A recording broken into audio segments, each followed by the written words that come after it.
because at the end of the day, the bottom line is the bottom line, right? So that's the agency that I run in terms of my professional life. Personally, I'm a man, as you know, husband of one wife.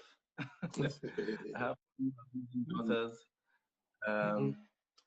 Yes, I mean, I enjoy what I do. I enjoy storytelling. I enjoy branding. I enjoy talking to people. I love people. I love connections. I love friendships.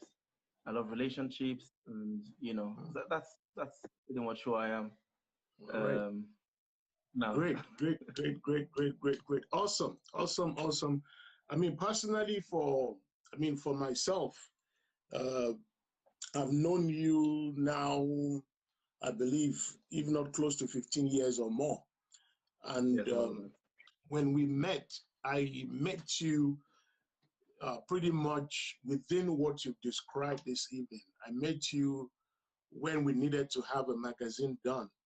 And then we needed someone to help us to couple it together, someone to bring creativity to what we wanted to do, someone that will help us to line up stuff.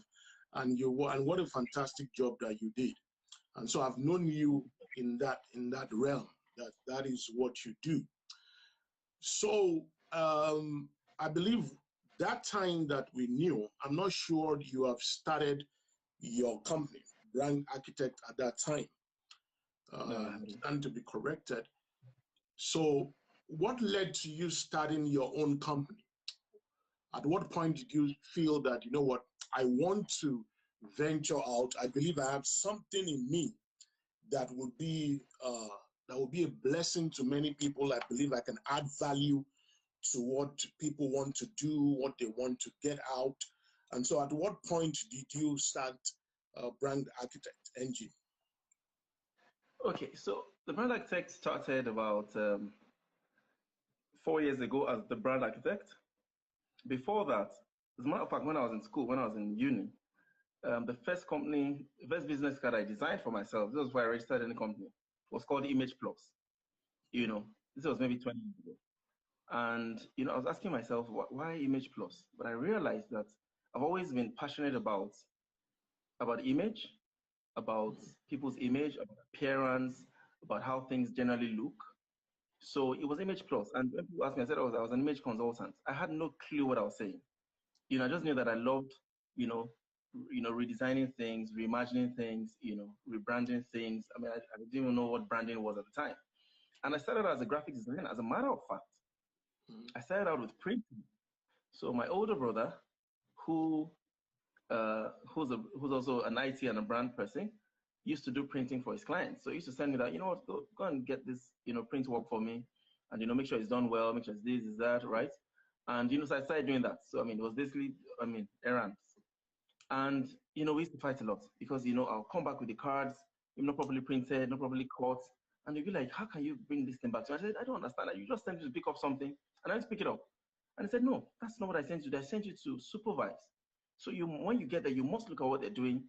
So from basically fighting me, he started mentoring me through printing, and so I found it quite interesting. So I started, doing that work for him, and after I thought, and he told me that what. This is business. It's something you can do for yourself, So I thought, maybe not a bad idea. It's still in school. So I thought, great, you can make some extra change. So I started printing, right? And then I'd go to clients and say, I want to print for you. And they say, oh, great. Oh, yeah, you can print for us. And they say, well, our graphics person is working on the design. It's not ready, so you can't really print yet. And it was delaying my work and naturally my pay, right? So I thought, this graphics thing can't be rocket science now. Rather than wait for someone to keep saying, oh, we're waiting for the design, why don't I learn how to do designs? So that was how I actually started doing graphic designs. So from printing, I started doing graphic designs. And then I'll go to clients and they'll say, okay, the printer is not ready. I'll say, do you want me to do design for you? And they say, oh, yeah, sure. This was, like I said, almost 2 decades ago. Nobody was paying for designs in those days. Definitely not a university student that just came to get some work done. So I'll do the design. And then I'll say, okay, and I can also print. So I started doing design and print, basically. And that was interesting. So I thought, oh, great. So now nobody's laying my work. And then I realized that, from study, from research, from just reading books, that, design is more than just graphics. So I stumbled on branding. And I thought, okay, branding is the next level of design.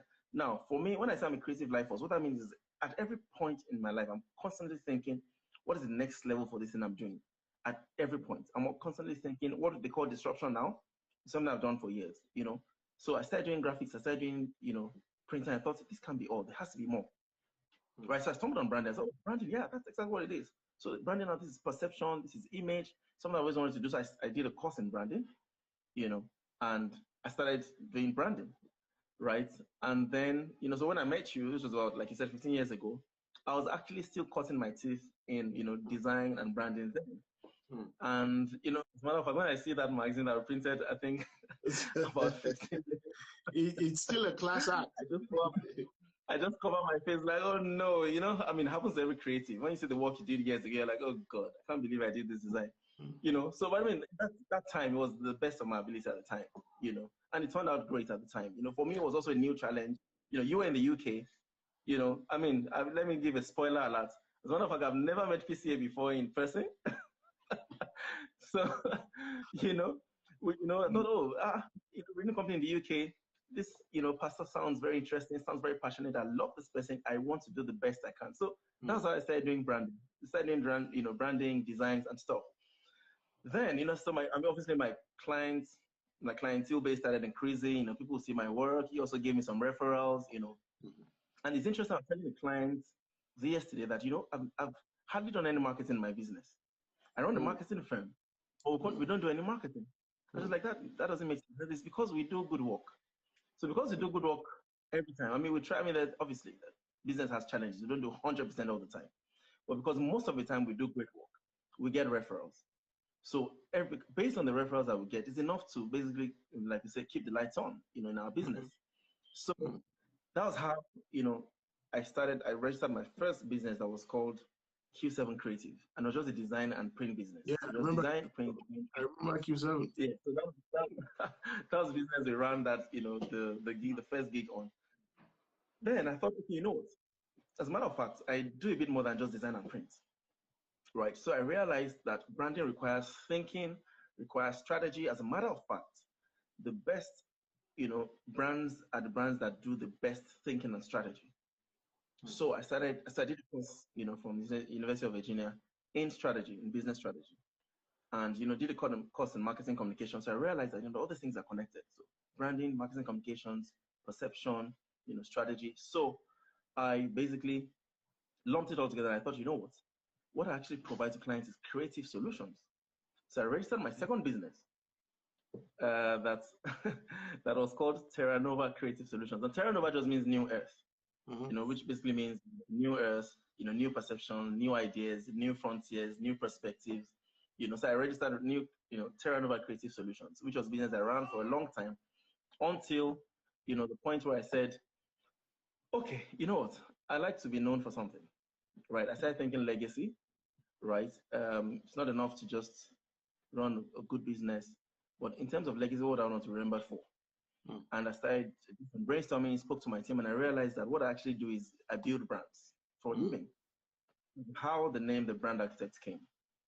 So many times, I mean, I remember when I went to the American embassy, you know, the first time, and the guy said, oh, so what do you do? You're an architect? I said, no, I'm a brand architect.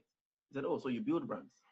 I said, oh, great. Yes, that's exactly what I do. So what I do now is I build brands, you know. So and the reason why I went into brand architecture is because I realized that one of the biggest problems that businesses have is they're not able to decipher, you know, what they do, who they do it for, and how to do it, which is what strategy is.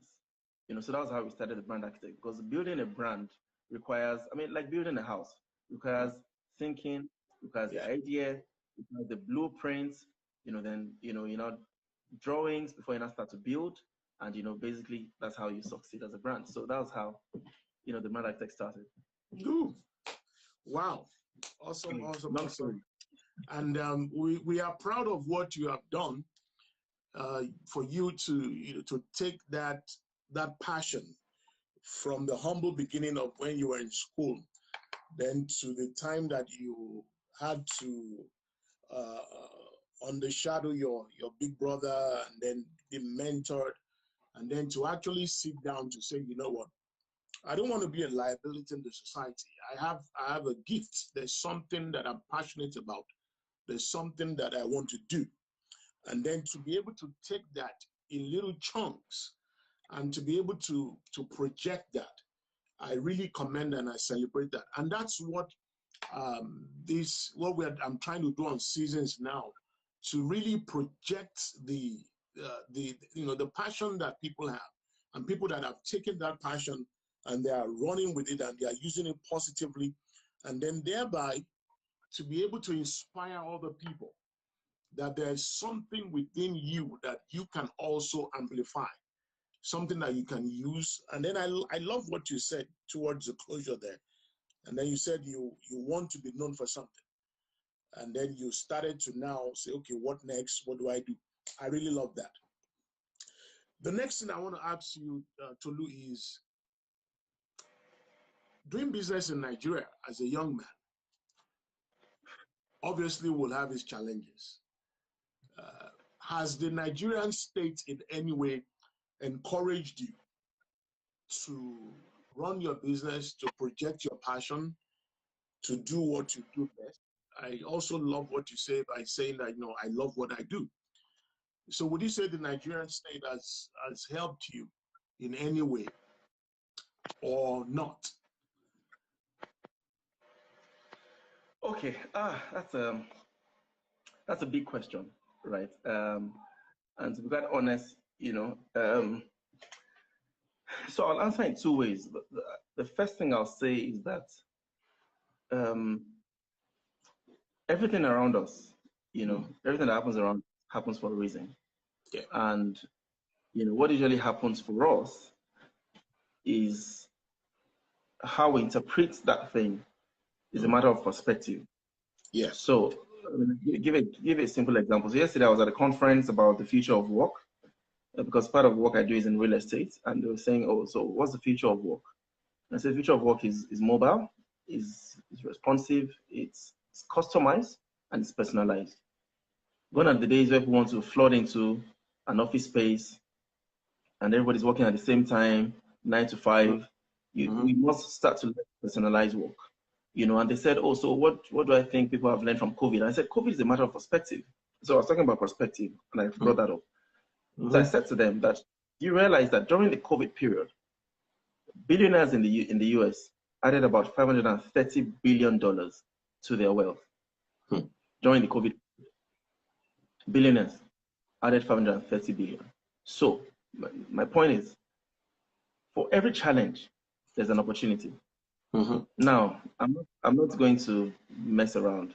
I mean, it's tough to do business in Nigeria. I assure you, it's tough. But what I also say to people is, if you can do business in Nigeria, you can do business anywhere in the world. So what we've tried to do is basically look around us and say, what are people looking for, right? So my team and I were constantly thinking, we're constantly reinventing, we're constantly evolving, constantly questioning ourselves and saying, what are people looking for today? So it's not just a question of what is around you, it's what have you been given and what can you do with it? I mean, remember the story of the talents. The guy was given 5, so the guy was given 10, given 5, given 1. The guy with 5 could have said, but this guy was given 10, I was given 5.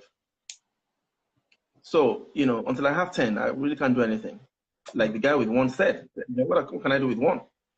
So what we try to do is to look around and say, what are the challenges around? So in a tough economic situation, in a tough landscape to do business, in that toughness and in that challenge, there are opportunities. So the SMEs struggling to get sales. So for instance, one of the things my team and I are doing before the end of the year is we're doing something called the BRB, Business Relaunch Bootcamp. Basically, we realize that business shut down or are struggling as a result of the COVID-19. So that's the challenge. We can say, oh, that's a challenge. What business people are not doing business. Okay, let's shut down. Let's cut down our staff. But we said, no. If COVID has happened, then businesses have shut down or businesses are struggling. Now, COVID will come and go, but businesses will people still have to feed. People still have to make money. So we said to ourselves, why don't you do a bootcamp where people can actually relaunch their businesses? So we're doing 5 cardinal points around sales. So talking to a sales guy in Canada, a sales and closing expert, around HR, human resource, around financials, around branding and marketing, you know, and what's the fifth thing? And around business strategy. So, what we've tried to do is to train ourselves to see beyond challenges and see the opportunity in every challenge. And it's not taking advantage, because this will benefit businesses. You know, so like I said, it's tough to do business in Nigeria. You know, you can't get funding. You know, sometimes trust is a problem, you know, because people have spent money to do the same thing you're proposing to them. Sometimes convincing people to actually even give you the business. So, I mean, there's loads and loads and loads and loads of problems, right? So you must then ask yourself, within these problems, within these challenges, what can I do differently? You know, how can I do my business differently? So I always say to my team, you know, I mean, for instance, like last week, you know, someone sent me a proposal for some business we're trying to do. And I said, you know what, this is what everybody's doing.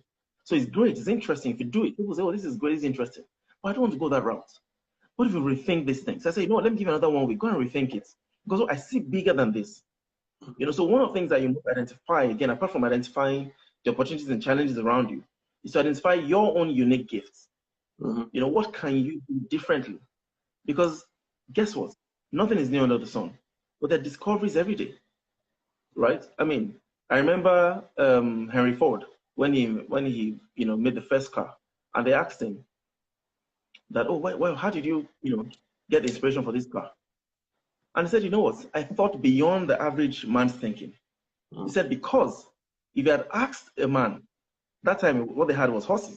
He said, if you had asked a man, what do you want for a solution for mobility, they would have said, oh, give us a faster horse. Yeah. Within the realms of thinking, I have a horse that maybe runs at 100 kilometers per hour or 50 kilometers per hour. And someone says, what can I do to help you better? I'll say, you know what? I want a horse that can run 200 kilometers per hour. It's unlikely I'll think of a car with 4 wheels, a machine that will expend energy. So that's exactly what I'm saying. So in every challenge, there's always a next level. There's always a next level, a superior thought, a superior level of thinking beyond the challenge. So are the challenges real? Yes. So the first thing to do is acknowledge the challenges. Then now ask yourself, within these challenges, what are the opportunities? Because there are always, always, always opportunities, you know, in those challenges. Great stuff. Great. And what a way to put it. What a way to put it.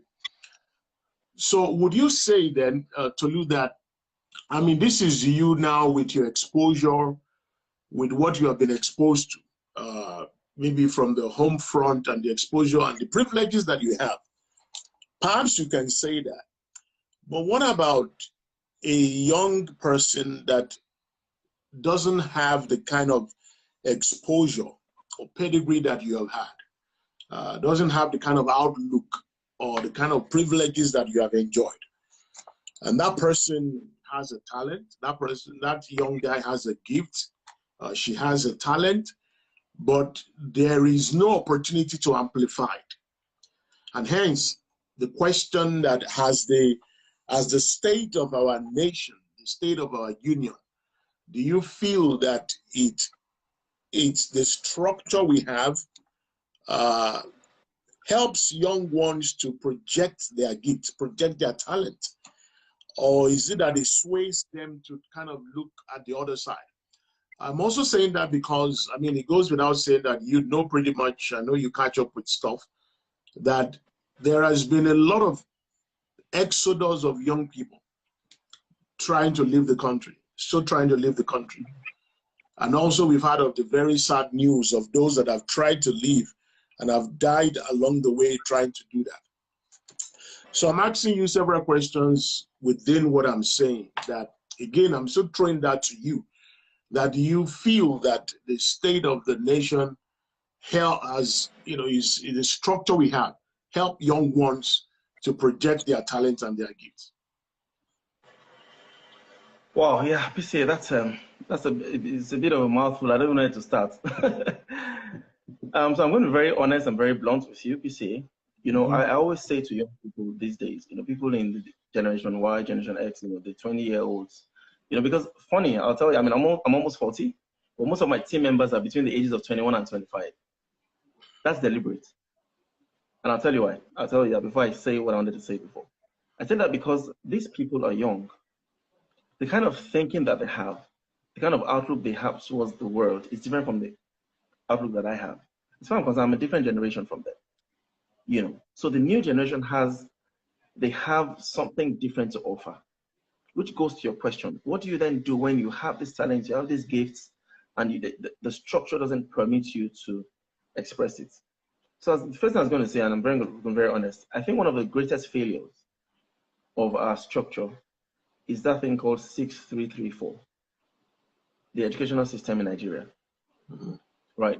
I mean, I was privileged to do 2 job fairs, one for the current Speaker of the House when it was, you know, the Honorable Honorable in Surulere, and you know, one in Port Harcourt with a partner of mine, Ozioma. I think she just joined some minutes back. You know, so we did those 2 job fairs, and we interacted with more than 10,000 youths. We interviewed over how many? Maybe 200, 500, 1,000 youths. I personally interviewed over 1,000 youths, and I realized that the education system doesn't exist. It simply doesn't exist. I can tell you as a matter of fact that the problem is not just unemployment.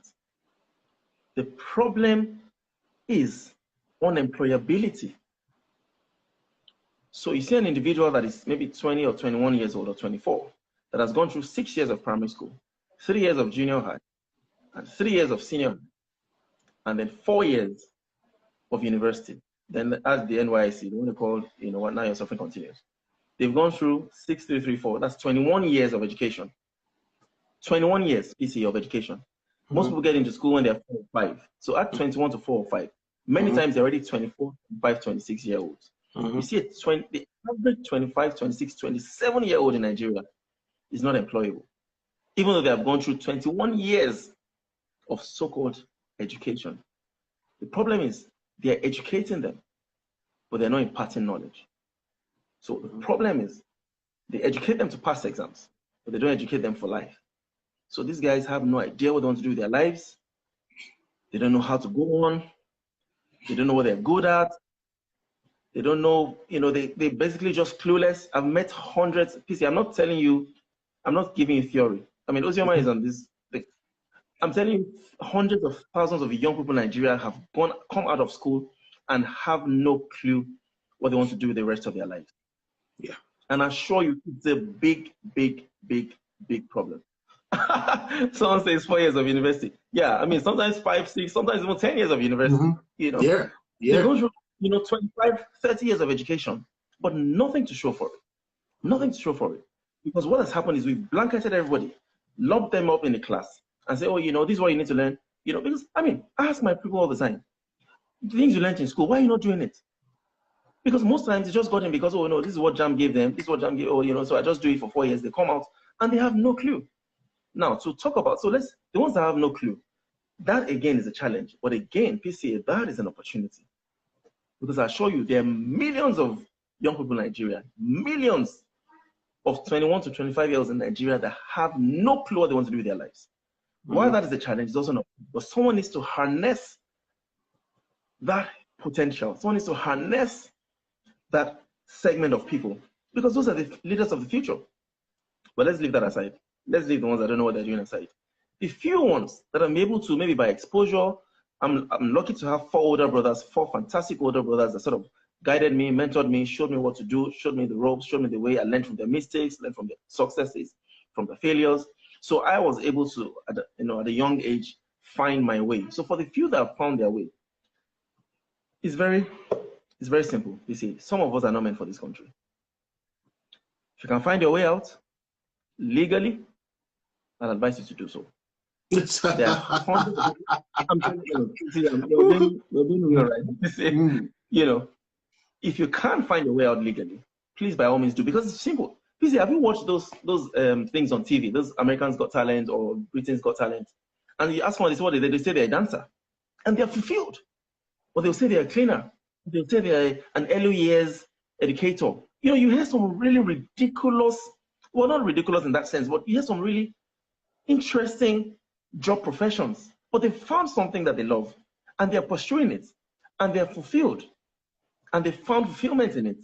But here, if you're not a lawyer, doctor, or engineer, you know, I mean, I remember for the longest time, my brothers, you know, they praise me now when they say, oh, brand architect. For the longest time, you know, if you say, oh, you're a branding person, I mean, up till last week, people come in and say, Mr. T, you know, tell us the truth, you know, tell us the truth for real. This is what really you really do for a living. Because for some people, It's nothing tangible. You do branding for a living. What does that mean? Branding, because when people hear branding, they think, oh, packaging, that's what. They don't realize that it's an actual industry, So I'm saying that if you're able to find your way out legally, maybe for further education, for certificate course, or to work, by all means, please do. For the rest of us that are left, I'm able to find our way out. This is my advice to you. And this is why we're doing this, Tolu, because I was saying to the young man that I had on last week that I was asking the question has he ever lost the idea that he wanted to get out? And he said, rightfully so, that he has, and he knows several young ones too that are in that category.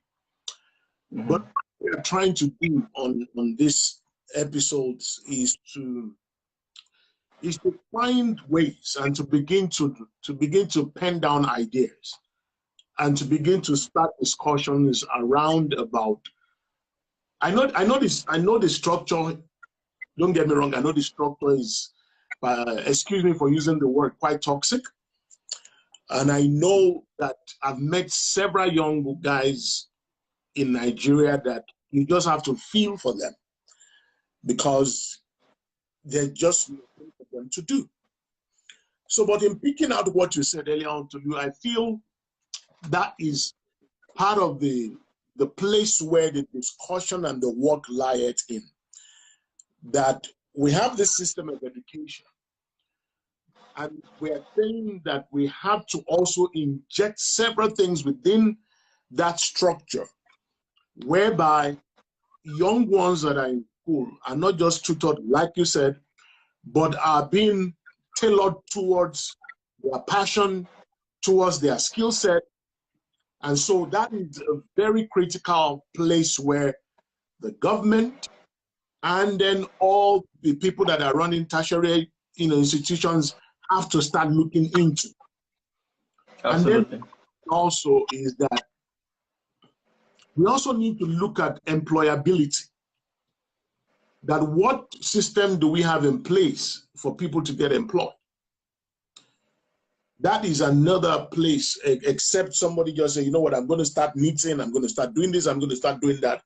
What about also bridging the gap between skill set and employability for people to to get employed? That also, so we have loads of people that are out there, loads that are educated, loads that are qualified, but the jobs are not there. Absolutely, sir. I totally agree with you. And, so I'm just going to say that, and the reason I agree with you is because, again, like you've said, it's a huge challenge, but it's also a huge opportunity. Someone needs to be looking at those people. So perhaps, rather than do an NYC, National Youth, that's another, I've forgotten what it's called even. But National Youth Service. You did it. National Youth Service. National Youth Service. Rather than do that, where people just go and teach in a school and they learn nothing. Guess what? This person has spent his past 1 year of their life learning nothing. They now say go and teach children. Teach children what? Nothing you've learned. So I feel that in there, after as a matter of fact, like you said, even while they're in school, from the second year or the third year, there must be a course that allows students to do an analysis, a self-analysis, and find where their strengths lie, and find where their weaknesses are. There are a few schools I might see in Nigeria that have, I have a friend that had a child in a school, one of the very big schools in Nigeria, and the boy was struggling, and they called the parents and said, oh, please come in. And I said, this child is struggling with school. Let's give him 1 year to go and find what he loves to do. And they left this child out, and he went to learn what he loves to do. Guess what? He loves cooking. The boy is a chef now. He's a fantastic chef now. Wow. So why spend 4 years trying to force this boy to be an engineer when what he loves to do is cooking? Yeah. So what has happened is you have employed him with you have empowered him with the wrong tools. So he's never be happy. If he's done with engineering, if he's lucky, you get a job maybe in mobile shell. But you've created an unhappy rich man, so-called. So I think that, like you said, one of the things that is very important. Oh, yeah, someone said they call finishing schools. Yeah, so before you're done with the university, at your 200 or 300 level, there must be a system in place that makes you start to find your passion, find your strengths, find your dominant strengths. You know, the continuum is dominant strength, dominant weakness. A passive strength, passive weakness. You find those things, and you harness that. Yeah. If you absolutely did that, you'd, as a matter of fact, unemployment will reduce. And for the ones already out, there are millions, at least maybe 20 million youths out there now that don't have jobs. What can we do with those ones? For the ones that have found that their path is a career path, then ask them what career, and then train them in that career. For the ones that think they want to be entrepreneurs, or they want to go to business, or they want to start a practice, also find those strengths and then train them in that way. You see, at every point in my life, I'm reading maybe 5 or 6 books. This is what I've had to do for myself. I can literally tell you, I hardly learn anything from school. Everything I've learned has either been through training, personal training, paying for courses online, buying. I have, I'm sure, over 100 books. Some are, brand related, marketing related. Some are just general life books. And beyond that, I continue to, do research. Some are learned through failure. You do work with a client, they're not happy about it. You say, this is what I want to do. You go and do research. Sometimes you have to refund money, and that's how you learn. Because it pains you that the money I should have spent, you refund it. Then you learn that this is not what I should have done. So next time you do it better. So through different ways, you start to learn. So just to quickly answer your question, that for the young people that can't seem to find their way, I'll tell you, someone warned me that don't come and tell us to perspire here. I said, me, I'm always very real.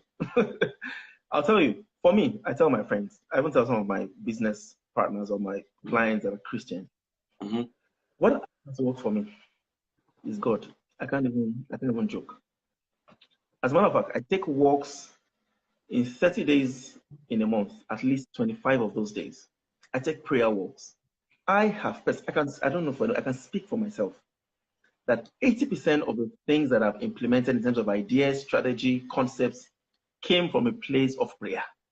I don't know any other solution for you. Someone else, might come and say something else, but I can tell you from my own personal experience, and this is not Christianity, this is not being religious. When I take my prayer walk in the morning, I can be having a thorny issue with a client or, a challenge. By the time I take a prayer walk for 1 hour and I kabash for 30 minutes, I speak in tongues for 30 minutes, I've not seen that problem yet. I'm not joking. Every time I do my walk, I look like a crazy man. I'm talking, I'm praying, I'm typing on my notes. If people that know me are they know. I'm typing on my notes on my phone because things are downloading. It's not possible. Because guess what I tell people? People overlook and underrate the Holy Spirit. There is no topic on earth that the Holy Spirit doesn't know about. That's he knows right. 1 million times what we know. That's right. What topic is it? Is it aerodynamics? Is it rocket science? Everything is always not rocket science. Even rocket science, where did they get inspiration from? There's no topic that the Holy Spirit doesn't know. I used to joke with Pastor Abby that some time ago, I used to really joke with her and say to her that, the school that I am in now is the school of the Holy Spirit. That anything you want to learn is in that school. So I used to really say to her that is the ultimate school, Absolutely. Yeah. As a matter of fact, I tell some of my colleagues, some of my colleagues on this chat, they know. I tell them, see, the Holy Spirit speaking in tongues is like a cheat, like expo. You're going for a meeting. You don't know what clients will ask you. It's happened to me so many times. I charge money for strategy sessions. I've charged this client an hour to do strategy session. I have no clue what the problem is. I've kabashed before I go into that meeting. PCA, 5, 7, 10 minutes into that meeting, I know exactly what the problem is. So I cross my leg, I'm listening to them. I say, I'm listening to them. I know exactly what the problem is. I know what the solution is. But they paid for an hour. You let them talk. I'm telling you this thing. I'm telling you real life. My friends on this podcast, they know. I'm telling you real life stories. I'm having an issue this night. I just say, don't worry. By noon tomorrow, I know this issue is sorted. I just go on my walk, 1 hour walk, like usually 70 minutes. I go 5 kilometers every morning. On that walk, by the time I start to kabash, start to meditate on what the problem is, more often than not, the solution starts. So Same thing for Praise you, God. young man. You're having, challenges trying to find your way.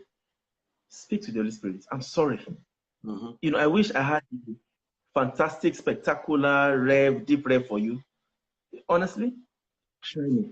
It's money back guarantee. If it doesn't work, come back to me. I will tell you, it works 100% of the time, except you're not connected. Like I said, there's no topic on it. That's right. He just be like a spooky guy, but he's an intelligent guy. He's even got intelligent fire. The fire of the Spirit is intelligent. Think about the whole earth. Do you think this came by just, what do non-Christians that don't speak in tongues do? Great, fantastic. I love that. Please, can I just quickly answer that? Or maybe you should answer that, please. Okay. So now, let me tell you this thing. I mean, it's very interesting that you asked this question. Most of the people that, that are non-Christians, they enjoy the power of meditation. What do you think meditation is? Ask Steve Jobs. Go and ask Steve Wozniak. Go and ask Jeff Bezos. Go and ask, ask the 20 richest people in the world. They'll tell you they don't play with wands. Jeff Bezos, I heard on Sunday someone talking about Jeff Bezos that he gets 8 hours of sleep every day. He doesn't play with the sleep. And you'll be here saying, "Oh, man, the rich people don't sleep. Oh, man, I only sleep 3 hours." We'll be there. It's not just about that. If you meditate, if you're not a Christian, and you meditate, what is meditation? It's quietening yourself. So people that are not Christians, because in every man, there's a spirit of God in every man. Oh, yeah. Trust me. I mean, the spirit in man, the inspiration of the Almighty gives him understanding. That scripture works for? The spirit in the man, isn't it the spirit in the born again Christian? The spirit in man. So if you're a man, the spirit of God is inside of you. When those guys meditate, they are tapping into their inner spirit. That's what inspiration is. Inspiration is from the Holy Spirit. Trust me, the devil does not create anything. The devil only copies. Only God creates. The only thing the devil knows to do is copy. The devil does not create anything. He's never created anything. The music that you have to do, everything that you've seen the devil do is a copy. It's basically a counterfeit of what God created. So those guys are non-Christian, they don't speak in tongues, or even a Christian, I don't speak in tongues. First, desire the, seek it and grow in it.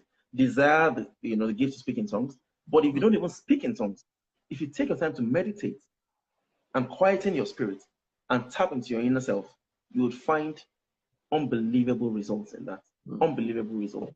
Very true. Woo. It's always fireworks. So the next thing I want to ask you, Tolu, is, so now you've started your business, you're running your business, your clientele is growing within this great structure and this great country, Nigeria. What would you say has been your 3 most dampening challenges that you would say within the structure, like we said earlier on, trying to run a business within the country, you sit down with your team, trying to see how you can make the best out of the challenges. But what would you say has been your 3 most dampening challenges trying to run a business? Yeah. Wow. That's a serious question, you see. I hope you're ready for the answer. So for me, the first and the biggest problem in Nigeria is human resource. Just finding the right people to get work done is it's been one of the biggest challenges for me. To be honest, I've been favored, I've been blessed. The team I've worked with in the past 9 months when we started growing our accounts, I mean, one of them just joined, Vincent. I've never met him physically. He has done over 500 designs for our business. I've never met him physically. Just like you, we've only met, online, chatting, texting, WhatsApp, videos, phone calls. But I've been personally blessed. But I speak to businesses every day. And that's not to say I've not had I've had my share of challenges. From recruiting people that don't know work, to recruiting people that say, oh, they can do this, then you employ them, they can't do what they say they can do. Those people that they can actually do it, but getting them to do it is a problem. To the ones that can do it, and then you have to wait 1 week for something that can be done in 1 day. The problem, the human resource is the massive, massive problem. Human resource. That's my sister-in-law, Nikki. She says has the same problem. Human resource. Getting the right people is a big problem. Again, I dare say that problem itself is an opportunity. Where are the companies that are training people that are actually employable? Where are they? Why is it not?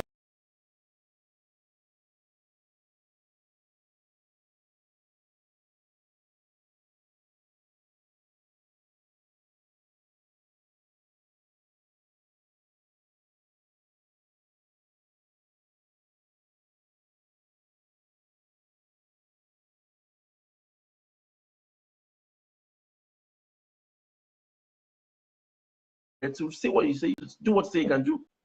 You know, you say you're a content developer. You know, many times people say that, I mean, content is one of my superpowers. I can develop content in 0.005 seconds for almost any topic under the sun. You know, people say they develop content. Say, okay, now develop the content. They start writing bad tenses, bad grammar. So human resource is a major issue. But like I said, you know, anyone here that has a passion for people, you know, can think of that also as an opportunity, human resource. Second thing is finances. I mean, you know, we just started a new business, just built something new with a partner. This idea, PCA, you hear about it, is going to shake some industry in Nigeria, I assure you. For the past 2 months, we've been looking for someone to finance, we're looking for investors. My partner just walked in. We've been looking for investors. You know, getting finance, getting money to start a business is also a problem. But this, I mean, you understand that, but that in itself, in as much as a problem, is also an opportunity. There are people that have money to invest in businesses, but there is no system that allows investors, for instance, to meet with people that have ideas. I mean, there are a few, I must give credit to those. There's City Hub, there's a new business we're working with called Workstation. They're trying to sort of create like a hub where investors can meet with, you know, startups or people that have ideas. But we need more of those things. Because imagine if there was a fund with 10 million, how much are we looking for? 10 million, 20 million, 30 million, 50 million, 100 million fund that we can tap into, what we can basically just walk in and say, these are ideas.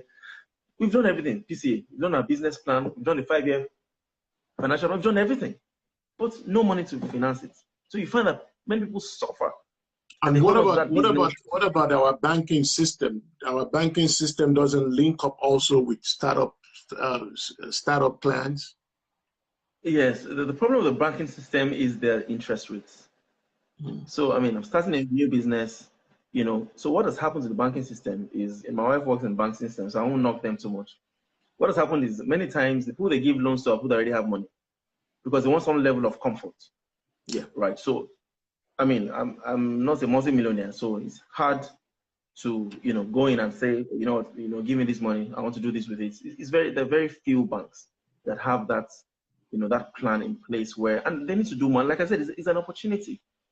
While it's a challenge, bankers, you know, the bankers need to say, you know what, what if we commit this percentage of our earnings, to actually empower small businesses, you know, 2 million, 10 million, and give them those, you know, those funds, and then you give them, and it's not just giving them the money, because businesses need more than just money. Sometimes they need, you know, mentoring, they need, you know, checking up on, they need people to help them grow, you know, they need more than that. So create a system in place where you put your money where your mouth is, but you're also checking up on these people. They have people that have succeeded in business, you know, mentoring them, answering their questions, helping them along the way, you know. So that's the second point. So the first thing is human resource.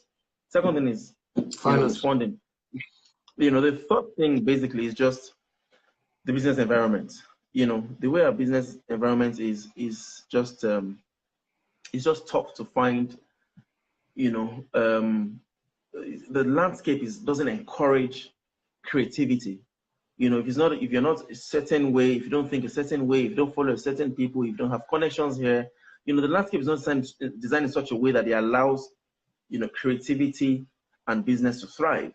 You know, to register a business is a headache. You register it, you know, to your tax. I mean, it's always one thing or the other. So the general business landscape, you know, so I know the government is working on something called, you know, the EODB, the Ease of Doing Business in Nigeria. And now, right now, here we're number 146 or something in the world. And they're trying to get us to maybe the top 50 or the top 30, you know, in terms of ease of doing business. I think that will really help a long way in, you know, small growing businesses. And that's what I was asking earlier on, Tolu, because really and truly, the passion that I have and the outlook of what I'm trying to do is to see as much of the strands of the structure and where we can begin to plug in to see that these are the pit holes, these are the hurdles that we have. Because you said something now, which was the question I asked you earlier on, that how are you able to run business within the kind of structures that we have? And then one of it, like you mentioned, is ease of business. I pretty much know, for example, the experience of even registering a company and all that you will have to do to make that happen, all the people you need to tip to make it happen, and all these things that you have to do. And then after all those, you've done that. For people that are trying to run a shop, someone that is trying to do graphics, someone that is trying to print what they have designed. And then this chain, running this chain, this value chain, making it happen. From you try to print, there's no light. You try to do this, you can't make it happen. And so it's just a convocation of all these challenges that it's just really cringing, really. And so we're looking at, so how can a young person now thrive in this system?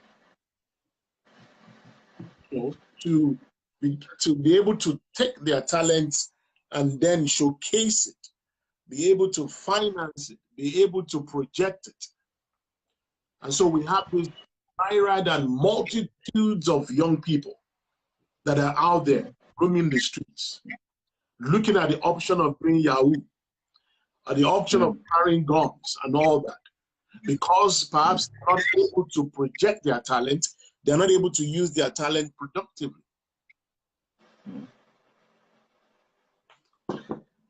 Yeah. So PC, you know, that's a $1 million question.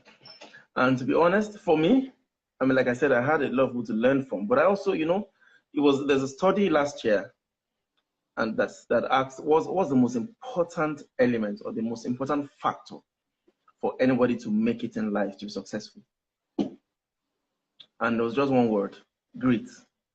G-R-I-T. There was a study, there's an actual study, and the word was grit.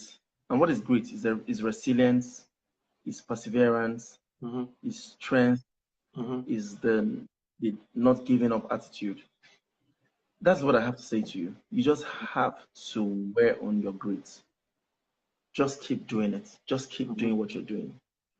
Now, you know, when I saw the thing exceptional youth, I said, you see, we're still coming up, we're still trying. Because for me, you know, every time I achieve 10, I ask myself, how do I achieve 10 billion? When I get to 10 billion, I say, how do I achieve 200 trillion? I continue to push the envelope for myself. So I'm never, I mean, like Paul said, and I'm applying to this business, I never count myself to have achieved anything. As a matter of fact, there's still loads and loads and loads and loads of opportunities, you know, ahead. So just keep on doing what you're doing. Keep persevering. Keep pushing. Just keep doing what you're doing. I mean, look at the Paystack boys. You know, in this same tough business landscape, look at just got acquired by Slack. We're talking millions of dollars, you know, acquisition. Just keep doing what you're doing. Keep doing it well to the best of your ability. Just keep doing it. Just never give up. That's right. Someday. That's right. Someday. I mean, it's like felling down a tree. You don't fell down a tree from one fell swoop. You keep chipping at it. Keep chipping at it. Keep chipping at it. Keep chipping at it. Someday that tree will fall down. I can tell you from experience. That's right. It wasn't easy getting here. You know, it was tough. Like I said, times you have to learn from examples. You have to fail. I've failed at many things, OPC. But guess what? What is failure? For me, failure is just one more step. Success. That's right. That's right. My last word, PC, I know our time is almost up. Guy said that success is not just what you have achieved, but what you have had to overcome to achieve it. And that hits me because I realize I look at things that I've done that I failed at, and those things for me are just stepping stones. I failed at a lot of things, PC, trust me. I failed at a lot of things, but I never saw them as failure. I saw them, I call it school fees. Everything I've learned, I paid money, invested money in stuff, and it doesn't work. I say, you know, that's school fees. I've paid that school fees, so I've learned that lesson, and I move on, and I keep pushing. I mean, in such a toxic environment, I'm one of the most optimistic people you ever meet. I mean, I'm telling you, I'm building something now for an industry that will shake that industry. Next month, I'm a business owner. I just keep going. I don't stop. So when it happens, do not stop. Just keep moving. Whether you're crawling, whether you're flying, whether you're walking, just keep moving. All right, good. 2 questions before we go. Let's try and see if we can get that in. What keeps you going? The summary of what keeps you going. So we've had you tell everyone about your story. We've discussed about the state of the nation in the little way that we can, and all the things that you've said. What keeps you going? Okay, I'll tell you, for me, what keeps me going is my vision. You know, so for me, this is where I started. I started from the end of my life and asked myself, the day that I die, what do I want to be remembered for? And I wrote these things down.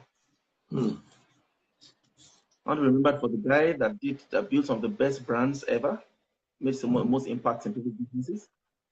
You know, I have that ministry for men.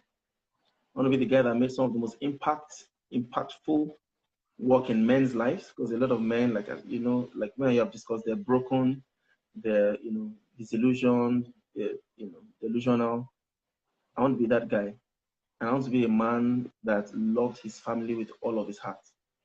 So that's where I started from. So that's my vision. The day I die, I want to remember for those things. So because I want to remember for those things, I now rewind and say, for me to remember for those things, where do I start from? So to remember one of the best brand architects I ever worked with, what do I need to do? I wrote down those things. So every day when I get discouraged, I go and look at it. This is what I remember for. So it keeps me going. When I look at men, when I hear stories, I hear every day, even today, I hear stories of men that are failing their marriages, they're failing their wives, they're failing their families. I'm hearing those stories every day. And every day I hear those stories, I can hear myself saying, young man, you will never be fulfilled until you start to solve these problems one man at a time. That keeps me going. When I think about my family, my 2 daughters, the day that I die, when they put me in that ground, I want them to say, oh, this man lived a life. This was a family man. This man loved truly and with all his heart. When I think about those things, it keeps me going. So for me, my vision, my highest vision, you know, keeps me going. Someone asked a very important question, PCA, about how do you, if I can just quickly answer that, how do you pay your bills while you're stabilizing your business? It's a very, very, very important question. Someone said, keeping the end in mind. Fantastic. Now, let me tell you, so for me, and I'm very real with you. I think we have like 2 minutes left. Very real with you. See, at times in Nigeria, you don't have business for 2 or 3 or 4 months. Now, I must say this, shout out to my wife. Those that know, I call her Red Wine. Fantastic woman. She's very supportive. There are times, you know, I know she won't like me saying this. There are times where I collect a card and say, you know what, I'm using this card for next 1 month, you know, because I have things to do. There are times I say, you know what, thankfully, you know, she has a regular job. I've never really loved doing a regular job. I've always loved to do business. So, you know what, please give us some money. We'll pay you back with some interest. She's an Njebu woman. She gets her money back most of it. Most of the time, right? Yes, sir. Yes, sir. You know, with interest. So for that reason, you want people around you many times that can help you stay afloat in times where you have to struggle, because there will be those times, I assure you. The times where you can't pay the bills, where you can't keep the lights on. But you must always also know that when you're doing your business, while you have the big business that giving the big bucks, always have something that gives you little income here and there, so you can keep the lights on. So for now, I speak to you, I have a logistics business, I have 2 bikes, you know, that gives you daily money, you know, I have this, I have that. So every now and then you have, you know, while you're keeping your eye on the big picture, you're expecting for the $1 million transactions, while you're waiting for that, have little things here and there that can keep you going and can keep the lights on. Because even when you go and approach your clients, you don't want to look desperate. Because once you look desperate, you know, the clients don't like desperation. They want to know that, you know, this person is actually, we can give this person our money, and you know, and they won't run away with our money. So yeah, that's what I'll say. So someone said, yeah, absolutely, backbone, family support, have good friends, have people around you that can keep afloat, and then, you know, yeah, that's pretty much it. All right. So tell us about the Nigeria of your dream. Hey, PC, is that the next session? Okay, so I mean, the Nigeria of my dreams. I look for it, and then I see it. You know, I see it every day. I know there's an imagined Nigeria coming. That's why I have no plans of leaving this country. This is my place. I'm going to be here. I'm going to be here. because I know that there's a future for Nigeria. There's a Nigeria where young people can thrive, where talents can thrive, where creativity can thrive, where businesses can thrive. I see Nigeria where leaders are accountable. PC, I've been following the American elections for the past maybe 15 years. I watched all the conventions, all the debates, my wife's wondering, what is this guy doing? Because I see in Nigeria, I see Nigeria one day holding conventions that are not full of crap, that's full of substance. Because I watch those conventions and I know what a convention should look like. I watch those debates so I can know what the debate should look like, not the kind of things we do here. So I look at those things and I see the ideal. And America is not perfect. No country is perfect, but some people are getting it right than others. So I look at those things and I say, this is the ideal. This is what, and we can even improve on this. So I think in Nigeria where our leaders are accountable, our leaders are knowledgeable, our leaders are adding value, and I see followers that are also knowledgeable, that are adding value to their country. I see businesses thriving. I see young people thriving. That is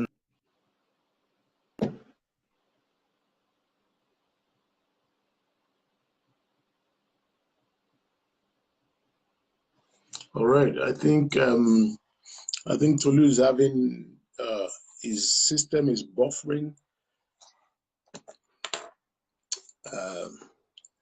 Okay.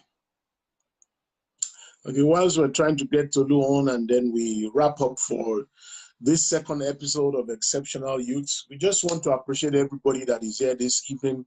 Thank you for being here. The discussion continues. This is one thing that I'm really passionate about, and the idea is to begin to have a conversation. Yeah, you're back on? Okay. Yes, sir. Yes, sir. All right. Yeah, I think we lost the connection there. So just finish your thoughts and then we can begin to put a closure.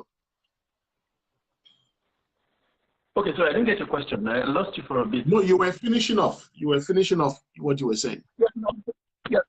Nigeria of my dreams, that Nigeria where, you youth are thriving, the business are thriving, our leaders are accountable, our leaders, the right thing to do, basically that's Nigeria of my dreams, So when I watch those things in the US, when I watch the elections, when I watch the campaigns, when I'm saying Nigeria of my dreams, I know that one day Nigeria will get there, where our leaders are strong, they're intelligent, sometimes country is thriving. Amen to that. Amen to that.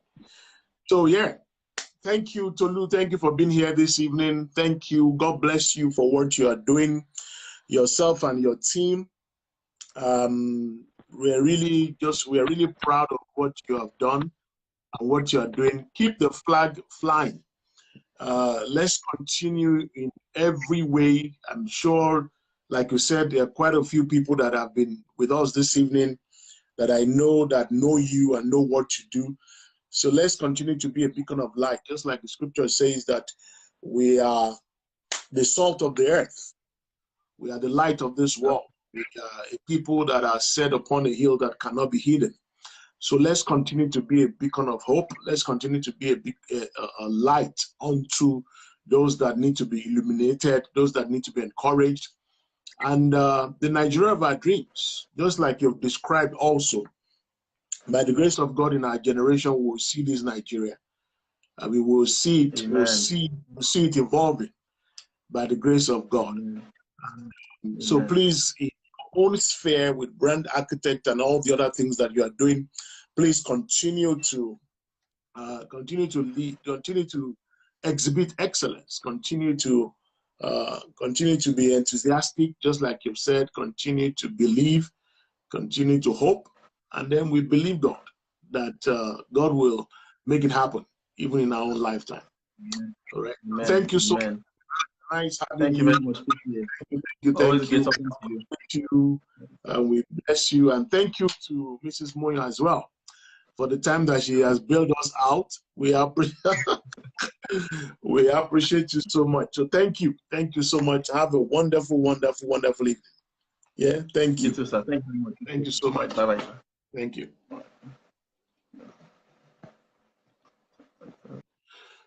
All right, so there you have it, folks. Thank you for being with us this evening. Our next episode is going to be on Tuesday. We have a young man also that we are bringing on that will tell his story about what he does. and then we'll talk to him about the state of Nigeria and his dream about Nigeria, and then all that he does and the challenges within what he does. So we can't be grateful enough for our great country. And so for all of us, like we're saying to Tolu, please let's continue to believe. Let's continue to trust.